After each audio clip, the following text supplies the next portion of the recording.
ओम शांति। प्रजापिता ब्रह्मा बाबा की वाणी 12 मई 2022। मुरली का सार है, मीठे बच्चे, अगर कोई बुद्धि से क्लियर होगा, साफ होगा, वही वतन की और बाप की अव्यक्त भाषा को समझ सकता है। क्योंकि वतन की चीज़ों को समझने में मेहनत लगती है, इसके लिए भी पुरुषार्थ चाहिए। बाबा ने कहा, देखो बच्चों, जब शरीर से बाहर निकलोगे ना, तब उस सुख की अनुभूति होगी। ऐसे लगेगा एक बहुत कड़े बंधन से मुक्ति हो गई। तो बच्चों ने कहा, एक बार हमें भी अनुभव करा देना बाबा। तो बाबा ने कहा, बिल्कुल कराएंगे, सबको बहुत अच्छे से अनुभव कराएंगे। जब शरीर से बाहर निकलते हैं, उसकी जो अनुभूति होती है, ऐसा लगता है इस संसार का कोई दुख, कोई फिक्र, कोई टेंशन नहीं। ऐसा लगता है ये तो खेल खेल के आ रहे हैं हम। जैसे शरीर छोड़ते हैं ना, तो इस पूरे जीवन काल की जितनी भी परिस्थितियां होती हैं, ऐसे अनुभव होती हैं कि अरे एक सपना, जैसे मानो आप सपना देखते हैं, कभी कुछ डरावना होता है तो अंदर से डरते हो ना कि अरे ये क्या हो रहा है, लेकिन जैसे ही आँख खुलती है तो कुछ नहीं, अभी भी सब सपने में है। गहराई से सोचो तो ये देह बड़ा वंडरफुल है, और नहीं सोचें तो कुछ भी नहीं। ऐसे शरीर से बाहर निकलने का जो अनुभव है ना, बड़ा सुखमय है। शरीर से बाहर निकलने के बाद जितना हम सब ज्ञान सुनाते हैं ना, सब बंद हो जाता है, सब ज़ीरो लग जाता है। क्योंकि हमेशा देखना, ये जो ज्ञान की प्राप्ति है ना, ये शरीर के साथ ही निकलती है बाहर। अपना बाबा ज्ञान का सागर है, पर आपको पता कैसे पड़ेगा ज्ञान का सागर है?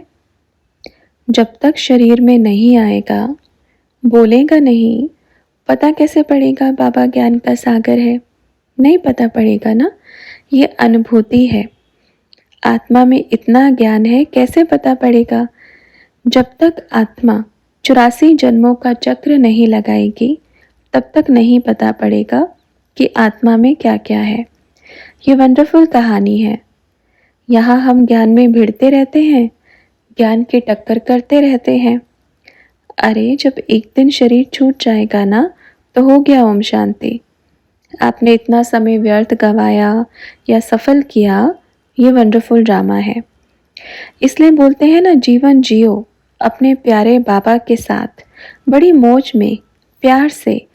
वहाँ बाबा वहाँ, मैं आपकी हूँ, आप मेरे हो, है ना। जैसे बाबा इतना परे क्यों रहता है? आएगा, बड़े प्यार से बोलेगा, बड़े प्यार से समझाएगा और चला जाएगा, क्योंकि शरीर से बहुत परे है, इन सब चीज़ों से बहुत परे है। वो परे होकर के बच्चों को समझाता है कि बच्चे, आने वाला समय बड़ा दुखदाई समय है, क्योंकि शरीर के बाहर है और वो सब कुछ देख रहा है। इसलिए प्यार करता है, प्यार से समझाता है। उनको मालूम है कि आत्मा में ज्ञान कितना है।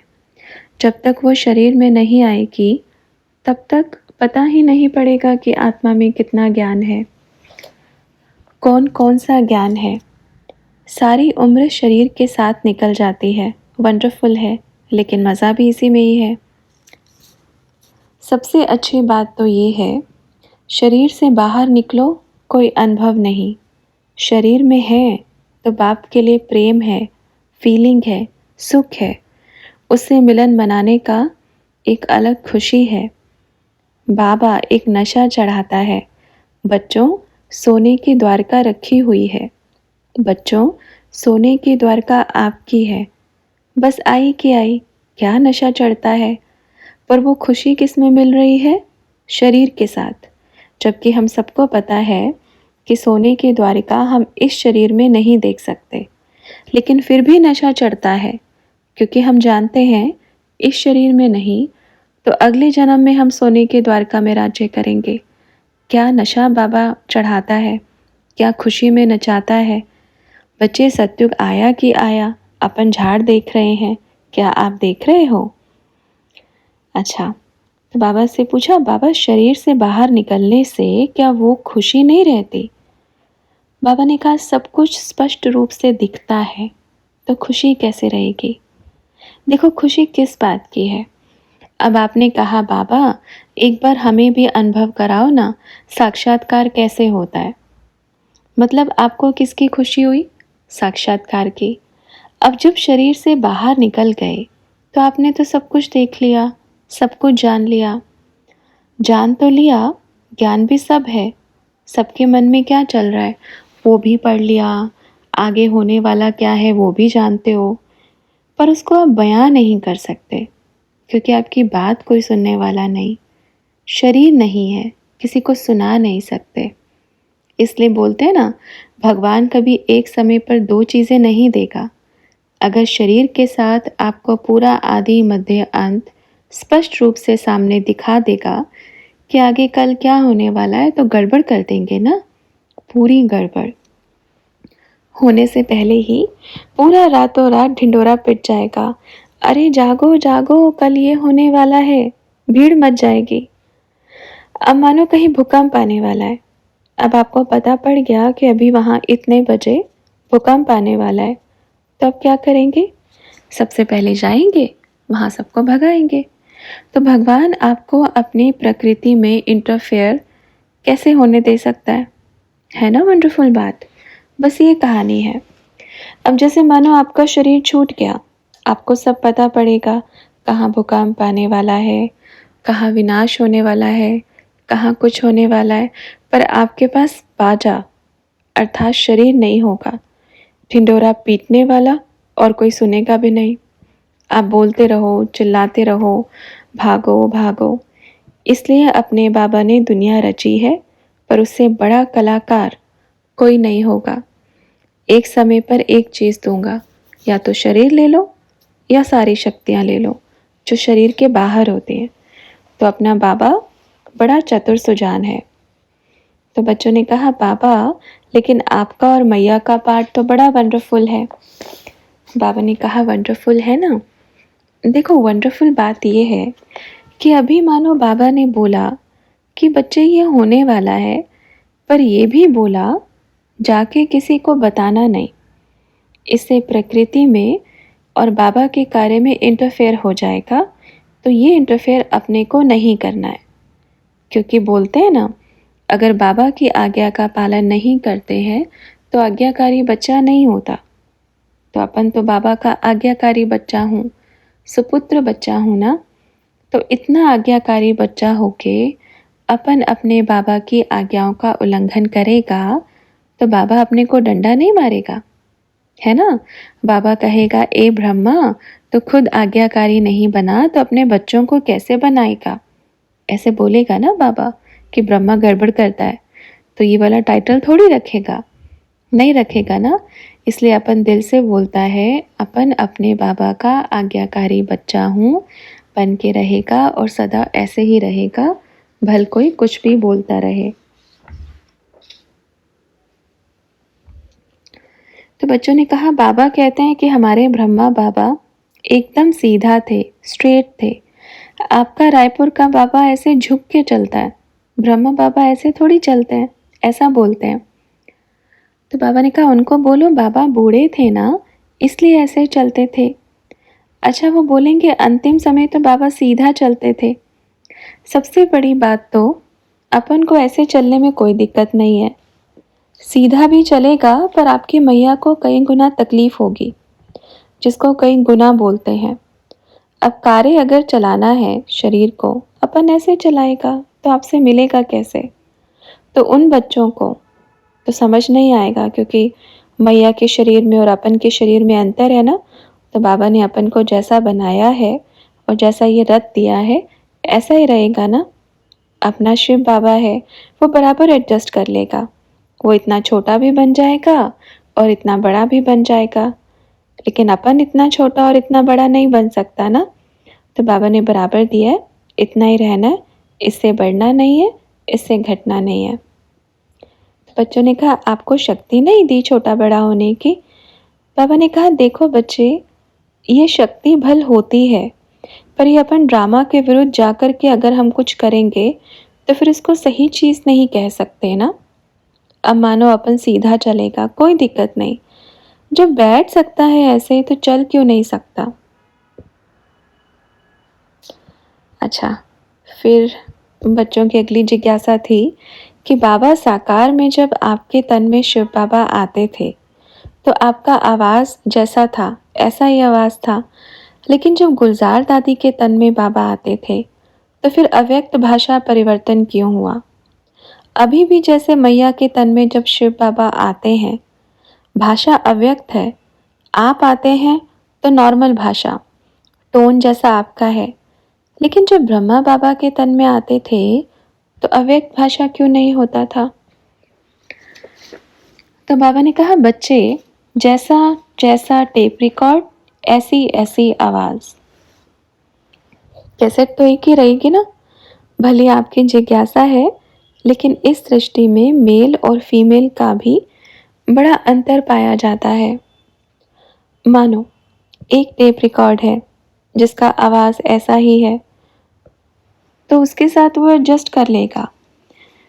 टेप रिकॉर्ड का भी फ़र्क तो पड़ता है ना, शरीर मेल फीमेल का भी तो फ़र्क पड़ता है। बाबा को क्या कहेंगे? परमात्मा, है ना, परम आत्मा, मतलब मेल और शरीर मेल है तो आवाज़ का थोड़ा बहुत फ़र्क पड़ता था। ऐसा नहीं है कि फ़र्क नहीं पड़ता था, फ़र्क पड़ता था जब आते थे, बहुत बच्चे समझ जाते थे। अभी मानो अपन ही अपना बताएंगे, अगर अपन अपने आप को इस शरीर में छुपा देवें और पूरे घर में चक्कर लगा लेंगे, आपसे भी बैठ कर के बात कर लेंगे, आप बिल्कुल भी ढूंढ नहीं पाएंगे कि अपन बैठे हैं शरीर में। आप पहचान ही नहीं पाएंगे कि अपन किस कोने में कहाँ बैठे हैं जब तक अपन आपको नहीं बताएंगे। आत्मा में ये सब शक्तियाँ होती हैं। आप सोचो, शुरू शुरू में अपने बाबा ने धीरे धीरे आके, शुरू में तो बाबा बोलते ही नहीं थे, आती थी शक्ति, अनुभव होती थी कि हाँ शरीर में कोई बैठा है पर आवाज़ नहीं निकलता था। 1 वर्ष बीत गया तब बाप का आवाज़ निकला धीरे धीरे। जैसे अभी बोलते हैं ना बाबा एकदम अव्यक्त भाषा में, क्योंकि इतने समय से बाबा 5000 वर्ष के बाद अगर आते हैं तो कैसा बोलेंगे? एकदम साइलेंस।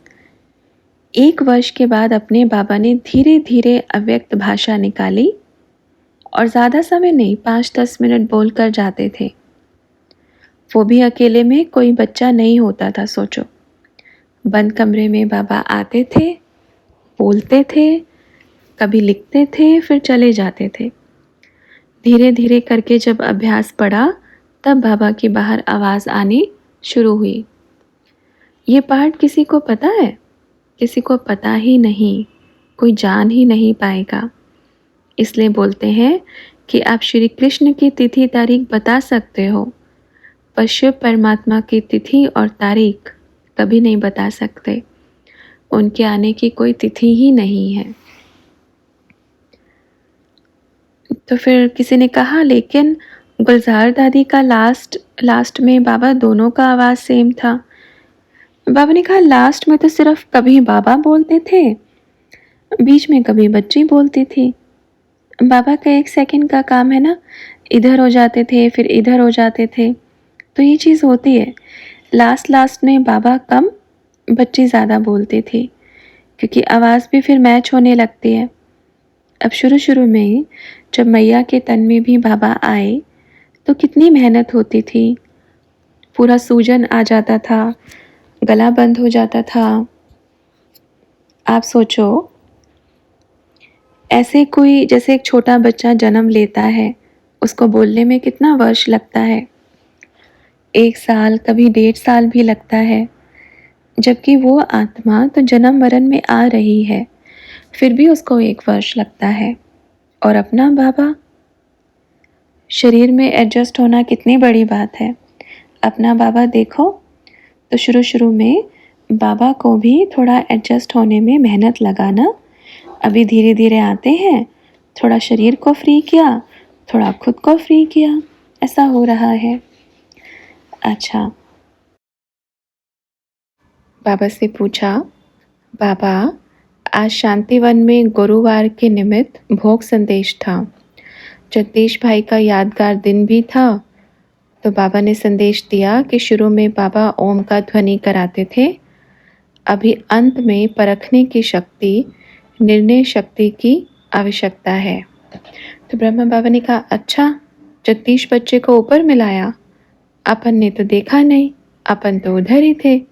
किसने बुलाया था? अपन ने तो बुलाया ही नहीं था। जगदीश इतना बड़ा बच्चा हो गया, उसको तो बाबा का ज्ञान भी नहीं है, तो वो वतन में कैसे आएगा? तो बच्चों ने कहा, बाबा पर संदेश में तो कहते हैं कि भोग खिलाया। तो ब्रह्मा बाबा ने कहा, वही तो कह रहे हैं ना, भले ही कुछ भी दिन हो, भले ही जन्मदिन हो, मरण दिन हो, पर इतना बड़ा बच्चा अपनी देह का त्याग करके वतन में कैसे जा सकता है? और चलो आ भी जावे तो उसका ज्ञान तो हो, वतन है किधर? आपको ज्ञान है तो आप सेकंड में पहुंच जाओगे, उसको तो ये भी नहीं पता है, उसको तो अभी आत्मा और परमात्मा का बिल्कुल ही ज्ञान नहीं है। तो बाबा से पूछा, बाबा ऐसे कैसे होता है? इतना ज्ञान में रहने के बाद भी क्या संस्कार पूरा मर्ज हो जाता है? बाबा ने कहा, जैसे बाबा तो कितने वर्ष से आ रहे हैं इधर, 4-5 वर्ष हो गया, लेकिन आपका पार्ट कब खुला? विचार करो, वही चीज़ है ना, वही ड्रामा है। जैसे अभी देखो आपके सामने मैया बैठी है ना, पर है कौन? मम्मा है ना। ये शरीर जो है किसका है? आत्मा कौन है? मम्मा की। अभी अपन बैठे हैं इसमें, लगता है जब मम्मा के वो जो संस्कार हैं इमर्ज होंगे तो क्या होंगी ये? मम्मा, है ना। इनको मालूम है कि मैं कौन हूँ, आप सबको मालूम है कि ये कौन है, लेकिन फिर भी संस्कार इमर्ज नहीं है। क्यों? क्योंकि अभी ड्रामा का पार्ट खुला नहीं है, वो तिथि तारीख आई नहीं है। पर जब समय पर संस्कार इमर्ज हो जाएंगे तो आप बच्चे बोलेंगे, ये क्या हो गया बाबा? अभी बच्चे बोलते हैं कि जगदीश बच्चा गुप्त रूप में बाप को प्रत्यक्ष कर रहा है। वंडरफुल बात है, बच्चे गुप्त रूप में बाप को प्रत्यक्ष कर रहे हैं। ये कौन सा ज्ञान है? रूप कौन सा है? गुप्त। और क्या कर रहे हैं? प्रत्यक्ष। कैसे करेंगे? समझने की बात है, जब वो गुप्त रहेगा प्रत्यक्ष कैसे करेंगे आप बताओ? अब मानो बाबा आया, गुप्त रूप में आया, ठीक है, बोलते हैं गुप्त रूप में बाप ने। अगर चलो बाबा सामने नहीं आता तो कैसे प्रत्यक्ष होते? ज्ञान नहीं सुनाते तो कैसे प्रत्यक्ष होते? वो रहेंगे गुप्त, लेकिन प्रत्यक्ष किसको करेंगे? अब जगदीश बच्चा है, उनको ज्ञान ही नहीं है, तो बाप को कैसे प्रत्यक्ष करेगा? हाँ, ये है कि जब पार्ट खुलेगा तो एक बार में ही धमाका। जो इतने वर्ष में नहीं कर पाए, वो 4 वर्ष में ही काम समाप्त, ये चीज़ होती है। गुप्त रूप में प्रत्यक्ष किसको किया जाता है? अब सभी बच्चे बोलते हैं, मम्मा गुप्त रूप में बाप को प्रत्यक्ष कर रही है। कैसे करेंगी बताओ? विचार करो। मम्मा अगर गुप्त रूप में है तो बाप को प्रत्यक्ष कैसे करेगी? बच्चों ने कहा, बाबा जैसे हर 18 जनवरी को अव्यक्त बाप दादा की जो मुरली चलती थी, उसमें तो बाबा एडवांस पार्टी की इतनी सारी बातें सुनाते थे, वो फिर कैसे ऊपर वतन में इमर्ज करते कि आज बाबा आए, आज दादी आए थे?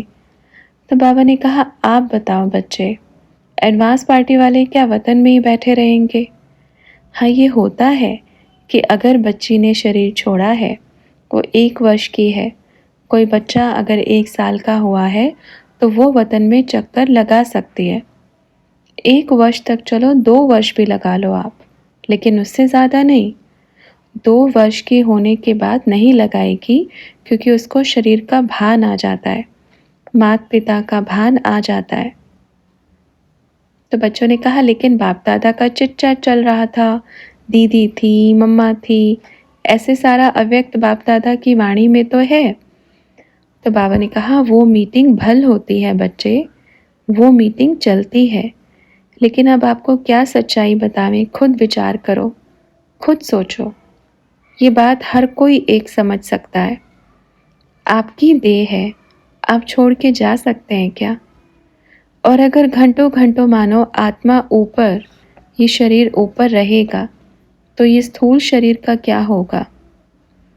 उसको कहेंगे बच्चों को खेल पाल करना और एक खुशी देना, ताकि बच्चे आगे सेवा करें और कुछ सीखें। कुछ सीखने के हिसाब से बाबा ने बताया। अगर बाबा ने बताया है तो सीखने के हिसाब से, पर वर्तमान संदेश जो बता रहे हैं वो सीखने के हिसाब से नहीं, वो सबको पकड़ने के हिसाब से बता रहे हैं। हर एक बच्चे को खुद पता है अब पूरा संदेश कैसे सही हो सकता है। अच्छा, एक वंडरफुल बात है, कहते हैं कि बाबा संदेशी को बताएगा कि मैं वहाँ आऊँगा। ये कैसे हो सकता है? वो भगवान है, आप उसके नन्हे मुन्ने बच्चे हो। आपके पिता के पास क्या प्रॉपर्टी रखी है वो आपको क्यों बताएगा? आप उनके नन्हे मुन्ने बच्चे हो ना। एक पिता, पूरे चारों तरफ उनका जो कारोबार चल रहा है, कैसे बताएगा बताओ? हाँ, ये हो सकता है अगर बच्चा दौड़कर आए और कहे बाबा को कि मेरे को ये चीज़ चाहिए, तो बाबा कहेगा अच्छा ले जाओ। अब बच्चों को लगेगा कि बाबा ने मुझे ये चीज़ दी है, तो बाबा के पास सिर्फ एक ही थी और मुझे दे दी। अरे आपने देखा थोड़ी, बाबा के पास तो क्या क्या रखा है। उसने तो एक पोटली में से निकाल के एक छोटा सा कुछ आपको दे दिया।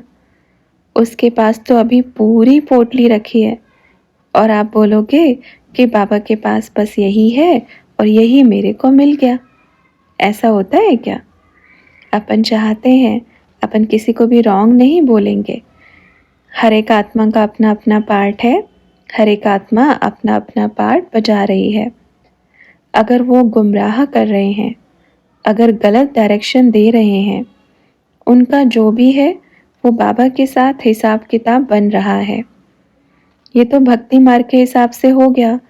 कहीं कहीं भक्ति मार्ग के बड़े बड़े मंदिर में कहते हैं कि पता है ये मंदिर जो है ये भगवान ने अपने हाथों से बनाया है, यहाँ भगवान आए थे, भगवान ने अपनी शक्तियों से इसको तैयार किया, भगवान बना गया है।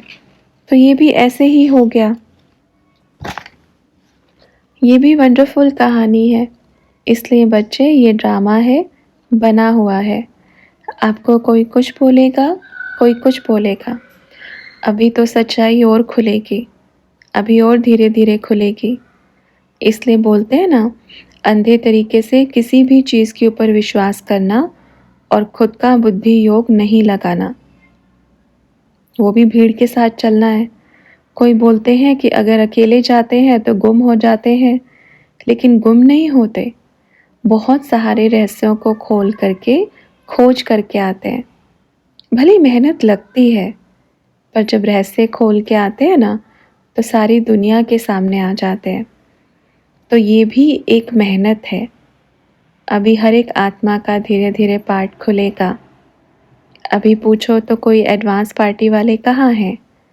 मधुबन में किसी से पूछो, दीदी से, दादी से, भाई से, बहन से, किसी से भी पूछो कि दीदी, दादी, भाई, जो ये एडवांस पार्टी वाले जो शरीर छोड़ के आत्माएं गई हैं, जिन्होंने यज्ञ में, मधुबन बनाने में अपना पसीना बहाया है, जिन्होंने अपने सिर पे इतना वज़न उठा करके मधुबन बनाया है, जिन्होंने मेहनत करके यज्ञ की शुरुआत की है, वो एडवांस पार्टी वाले कहाँ हैं?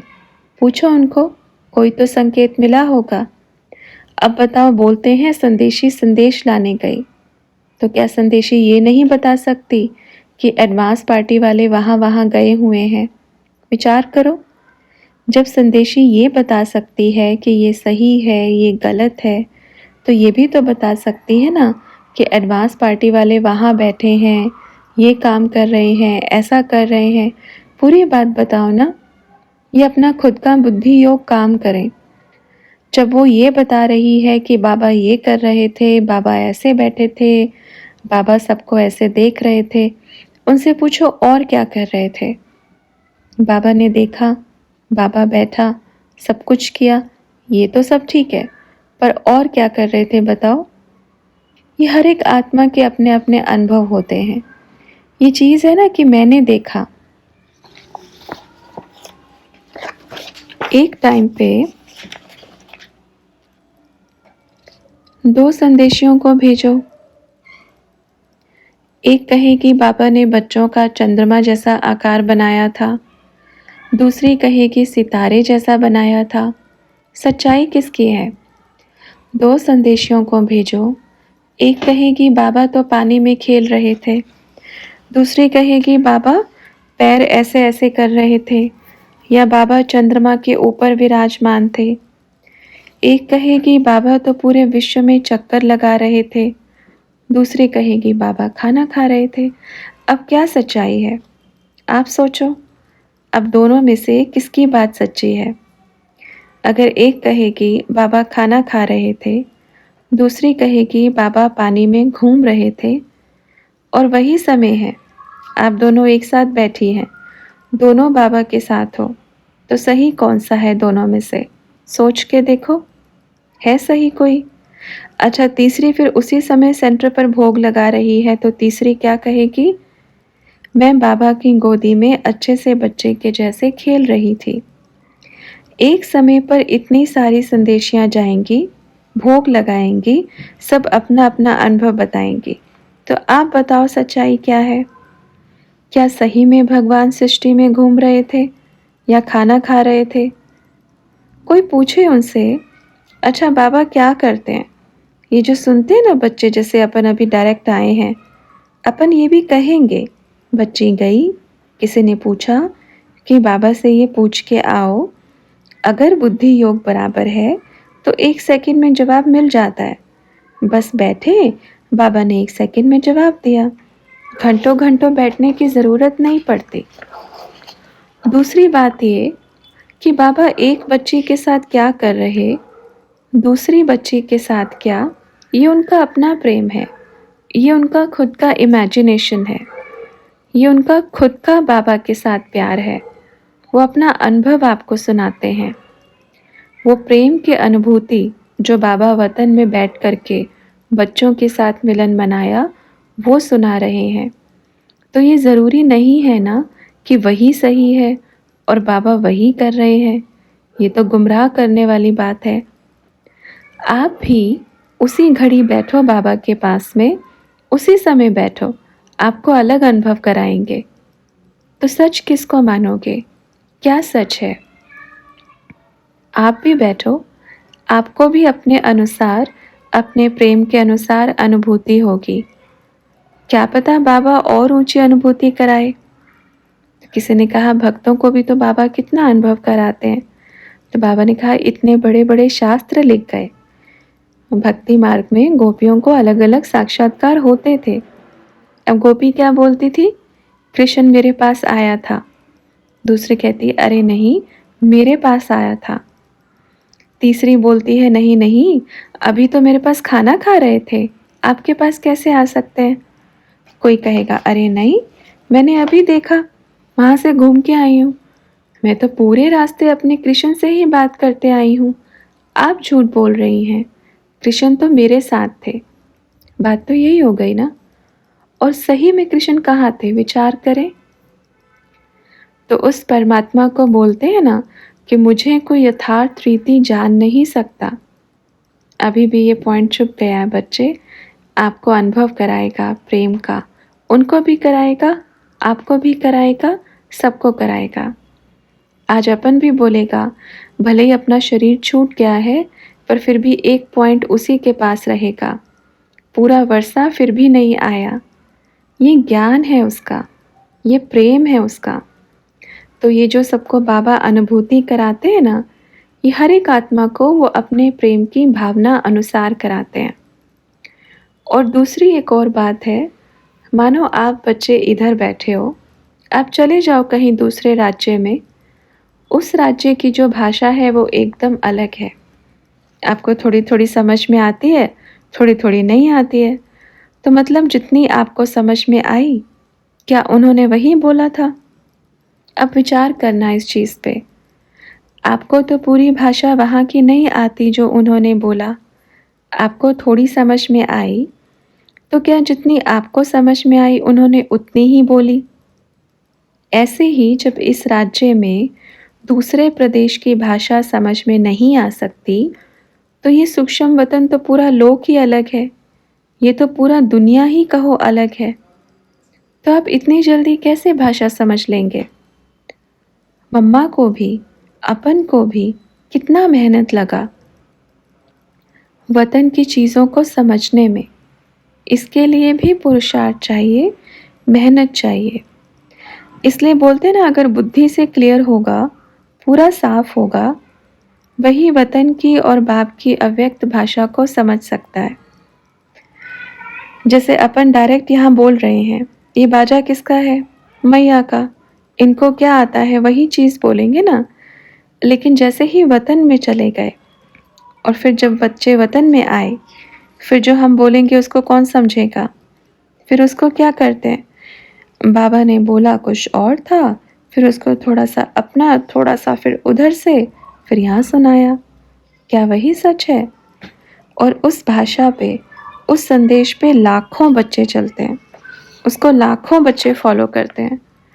उन लाखों बच्चों का इतना इतना निकाल करके किसके पास जाएगा?